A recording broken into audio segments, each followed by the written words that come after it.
Kalgan çok. Şu apam şu çıktı şu. Kırado. Onun жерде картошка. Pogrepler var. Үйт сакталган эмелер бар. Табият кырсы адам өмүрүнө зыян алып келбегени менен үйсүз жайсыз ачык асман алдында күнүмдүк жашоо нугунан карбаластап калган жарандарыбызды көргөндө үстүңдөгү кемселиңди чечип бергенден да кайра тартпайсың. Эр жигиттин эрдиги эл башына иш түшкөндө бири-бирин эттемекчи, калк кайгысын бөлүшүп колдон келген жардамдарын бергендер да жок эмес. Айта кетсек, Бүтүн Кыргызстан саясий партиясынын төрагасы Адахан Мадымаров партия жамааты менен бирдикте Жалал-Абад областында иш сапары менен жүргөн жеринен Баткен областына барып, табигый кырсыктан жапа чеккен тургундар менен жолугуп кайтышты. Жалпы жөнүнөн 1,5 миллион сомдук жардам алып келип отурабыз. Биз ушул Бүтүн Кыргызстан саясий партиясы. Мына ушул каражаттын бардыгы ушул биздин Нарын, Ысык көл, Талас, Бишкек, Чүй областтык ушул партиянын кызматкерлери, партиянын мүчөлөрү мына ушул Баткен жергесинде, Лейлекте, Сүлүктүдө болгон ушундай кырсыкта биз биргебиз деген. Биз биргебиз. Жамандыкты биримдикте жеңебиз деген. Ошол жерде көңүлү чөгүп турган биздин жердештерибизге, биздин туугандарыбызга ушул көмөктү аз да болсо көбүрөөк көрүп алсын дегендей кылып, азыр эми өзүңүздөр билесиздер, 1 тонна жүктү Бишкектен тартып келүү не деген азап? Эң муртулуу. Өтө кыйынчылык. Эң муртулуу. Ким колдобойт? Мына ошол жүктөрдүн бардыгын эми Кудай буйруп ушул койлорго, жакшылыктарга алып келсек жарашмак. Эми жараткандын маңдайга жазып койгондон эч ким тутула албайт.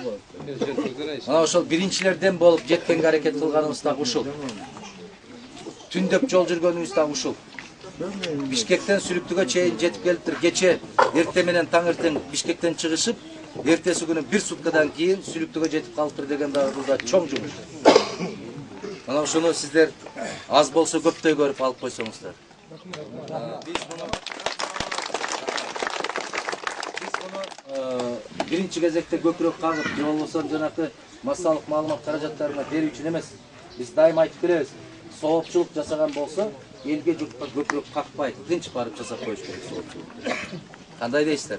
Мына ошол соопчулук иретинде келип отурабыз. Биринчиден, экинчиден сөзсүз түрдө биздин урааныбыз барбы? Биз биргебиз деген. Ар кандай учурда биргебиз деген.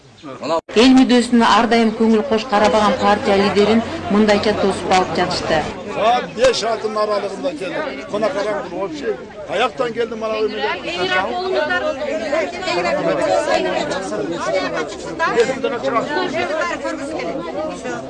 Ben ушул саясий кеңештин баягы аймактар боюнча иштеген адам катары таластыктардын атынан, Чүйлүктөрдүн, Бишкектердин атынан сиздерге салам айталы.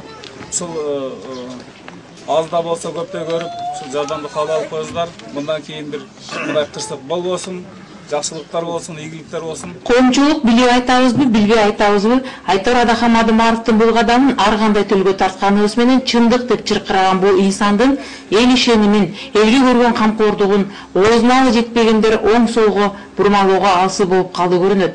Көңүлдөрү уйгутуугу, көмөкөйүн жокчулук муунтуп жабырланган жарандарыбыз Адахан Мадымаровду көргөндө үмүт оту жангандай баарлашты.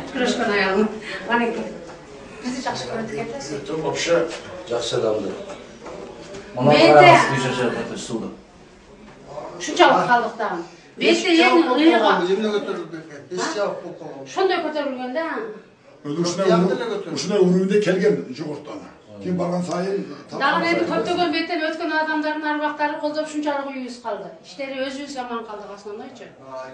Бетте Исхак Разаков менен иштеген коомдук ишмер адамдар өткөн. Ынтымак бар жерде рыскыл элдин учу кур эмес. Бул кыйынчылыктарда өтөт. Баары жакшы болот деген жылы сөздөрүн айтып, эл менен жолугушуп, партия тарабынан берилген жардамын тапшырып, Адахан Мадымаров сапар тартты. İşlerinizlerge ravaş vergen basın. Allah'tan nime maksatınızlar olsa Allah nasip